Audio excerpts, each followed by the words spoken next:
And even if a nuclear weapon were never used again and never exploded over a city, there are intolerable effects from the production, testing, and deployments of nuclear arsenals that are experienced as an ongoing personal and community catastrophe by many people around the globe. This humanitarian harm, too, must inform and motivate efforts to outlaw and eradicate nuclear weapons. And finally, there's a great immorality at the heart of the nuclear strategy. High-level discussions about nuclear weapons revolve around sterile and abstract concepts like deterrence and stability. And these words, and even mutually assured destruction, are designed to desensitize us, to numb us of the reality of what's being discussed. Indiscriminate mass murder of civilian populations. It is really a gross contradiction that we would never allow a rogue state to threaten to kill thousands of civilians with chemical or biological weapons. But the richest, most powerful countries routinely and implicitly and recently explicitly threaten to exterminate millions and destroy the earth. So in addition to being immoral, these threats only increase tensions. It is hard to blame fragile states for seeking nuclear capabilities when they've heard the message for decades that nuclear weapons increase power and security. As Pope Francis said recently during the treaty negotiating conference, we need to ask ourselves, how sustainable is a stability based on fear when it actually increases fears and undermines relationships and trust between people? The only nuclear policy that increases security is the only humane, rational, and responsible one: the prohibition and elimination of nuclear weapons. And though we've now examined the humanitarian impact of nuclear weapons, we still must wrestle with naysayers who simultaneously accept that a world without nuclear weapons is preferable, even necessary, but still claiming that it's impossible. The very first UN resolution, all the way back in 1946, called for the elimination of nuclear weapons. Winston Churchill suggested empowering the UN to control the world's arsenals. The very man who ordered history's only nuclear attack in warfare, Harry Truman, turned around to tell Congress that the weapons should be restricted by international agreements and not controlled by one man. And many of the very first scientists who worked on the Manhattan Project organized and signed the first petition calling for the abolition of the weapon they had just created. We've seen over 75 years of heads of states pledging to work towards the elimination of nuclear weapons. And most recently, even when President Obama and Russian President Medvedev agreed to the noble goal and followed their words with the signing of the New START Treaty. We won't live with nuclear weapons forever without them being used with catastrophic consequences. And right now, the Bulletin of Atomic Scientists, United Nations, the International Committee of the Red Cross, academics and scientists all around the world say that we are closer to nuclear war than we've ever been before. It might sound strange when you think back to the Cold War, but there's a couple of reasons for why we're in such a dangerous situation right now. We have more nuclear weapon states than ever. Since the Cold War ended, an additional 3 countries have tested nuclear weapons. And these all 9 nuclear armed states are not only locked into the traditional Cold War bipolar power struggle, but also involved in multiple regional tense situations, like the US and North Korea, India and Pakistan, India and China, the US and China, the US and Russia, and many more. And in addition, a huge technological development is changing warfare right now and military operations, and particularly things like cyber warfare and artificial intelligence. And these developments are starting to blur the line between attacks, speeding up warfare, increasing the risk of miscommunication and mistakes. And together, these 3 developments makes the current situation extremely dangerous, unpredictable, and unreliable. And if you ask a mathematician, they will tell you that the likelihood of nuclear weapons being used at any given time is greater than 0. And just how likely that risk is fluctuates. The likelihood is higher than it was a few years ago, thanks to the growing threat of conflicts. But the chance is always greater than 0. That means, given enough time, it is certain that nuclear weapons will eventually be used. And let me then ask this question to those who accuse us of being naive or irrational.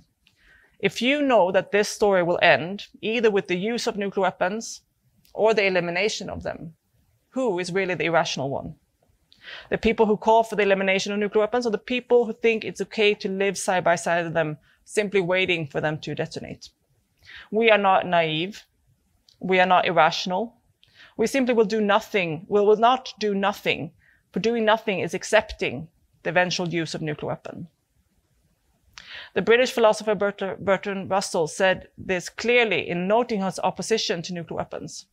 You may reasonably expect a man to walk a tightrope safely for 10 minutes. It would be unreasonable to do so without accident for 200 years. We are going on 75 years of walking this tightrope, and our time is already running out. And the world leaders, even those of nuclear armed states, know this. They agree, yes, we must work to eliminate nuclear weapons, but no, we can't right now. And what I see in this message too often across various issues is a confusion, either by ignorance or design, between the impossible and the inconvenient. Efforts towards meaningful change, towards equality and justice, is often portrayed as impossible by those in power, those who benefit from keeping things just the way they are. They're trying to discourage us from demanding change. But change is coming, whether or not they like it. And it's not driven by heads of states. It's driven by regular people. The Treaty on the Prohibition of Nuclear Weapons was adopted by 122 states at the United Nations on 7th of July, 2017. And it opened for signature just a couple of months later. This is the treaty that we were awarded the Nobel Peace Prize for. Just regular people that had an idea and a vision and decided to do something about it. The treaty will enter into force once 50 states have deposited their instruments of ratification, which we will expect to happen very soon. We right now have 47 states that have ratified, and the 3 will come hopefully before the end of the year. This will be an incredibly important accomplishment. Nuclear weapons will be banned under international law. Together with biological and chemical weapons, this treaty will be the final part of banning weapons of mass destruction globally. The foundation of this treaty is international humanitarian law and international human rights law. Humanitarian law includes the principle that limits on the methods or means of warfare exists and applies to parties in conflict. The rules of distinction obligate states to limit targeting to combatants and never civilians. And the genesis of this rule traces all the way back to the St. Petersburg Declaration in 1868, which seems almost shocking and quaint now. Russia had engineered a bullet that would explode on contact with the soft substance. And the Russian government thought the weapon was so dangerous and so inhumane that they refused to use it in conflict and organized so that other nations would reject the weapon in a declaration. So from the very first rules of war, we see the injunctions on causing injury, on unnecessary suffering, protecting the natural environment, of course, rules governing the idea of proportionality. The UN Charter itself requires states to refrain not only from the use of force against the territorial integrity or political independence of any state, but even the threat of such force. And I could list treaty after treaty, rule after rule, and international, domestic, and military laws that are incompatible with the testing and use of nuclear weapons.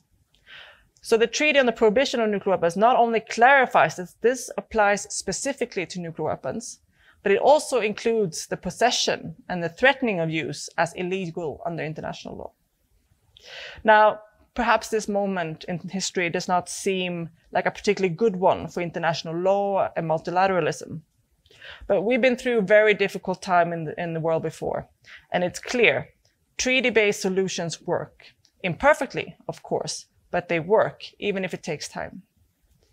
The Treaty on the Prohibition of Nuclear Weapons, an ICAN strategy, follows in the successful footsteps of the treaty banning chemical weapons, biological weapons, landmines, and cluster munitions. It's part of a wider strategy to continue the work of people like Willy Brandt, to use international law to push forward normative change, to change the rules and change the behavior. And history shows that the prohibition of certain types of weapons is the first step towards their elimination. And weapons that have been outlawed by international treaties are increasingly seen as illegitimate, losing their political status, and even if some of these weapons-possessing states do not join the treaty. Arms companies find it more difficult to acquire funds to work on illegal weapons, and such work carries a significant reputational risks. Banks, pension funds, and other financial institutions divest from these producers. Universities involved in this production will start facing a significant reputational risk, such as the nearly 50, for example, American universities that are involved in the research and design of American nuclear weapons, largely in secret and in contradiction to their mission statements. And this shifting of norms is crucial in international law. We should always seek to enshrine our values and rules in treaties and national laws. But treaties also express public conscience and principles of humanity that can have a normative effect globally, even on states that don't sign the treaty. This will only increase as more states join the treaty and tighten regulations around supporting nuclear arms manufacturing. For example, before the entry into force of the Landmine Treaty, roughly 34 states exported landmines. But since the entry into force of this treaty, there have been no reported landmine transfers. Very few states not party have used landmines or cluster munitions since the Prohibition Treaties entered into force. In 2014, even, the United States, a state that never joined the Landmine Treaty, announced that it would no longer use landmines outside the Korean Peninsula, or that they would assist or encourage or induce other nations to use, stockpile, produce, or transfer anti-personnel landmines outside of Korea. And also the US has not joined the majority of states signing the cluster munitions ban, but since it's entered into force, the United States have only used cluster munitions once in an isolated 2009 strike in Yemen. In 2016, it decided to halt transfer of cluster munitions to Saudi Arabia. And as of November 2016, no US manufacturer is willing to make the weapon. That was when Textron, the last American producer of cluster munitions, noted in their documents that they were done with cluster munitions because they were simply bad for business. The upcoming entry into force of the Treaty on the Prohibition of Nuclear Weapons will not be the end of our work. Rather, it's the starting point. We now have the legal basis for achieving nuclear disarmament. And now it won't change things overnight, but it will for sure have a significant impact, shifting the global views on nuclear weapons from necessary evil to unacceptable and illegal. Because that's just what this is all about, making our system more democratic and more just and moving towards peace.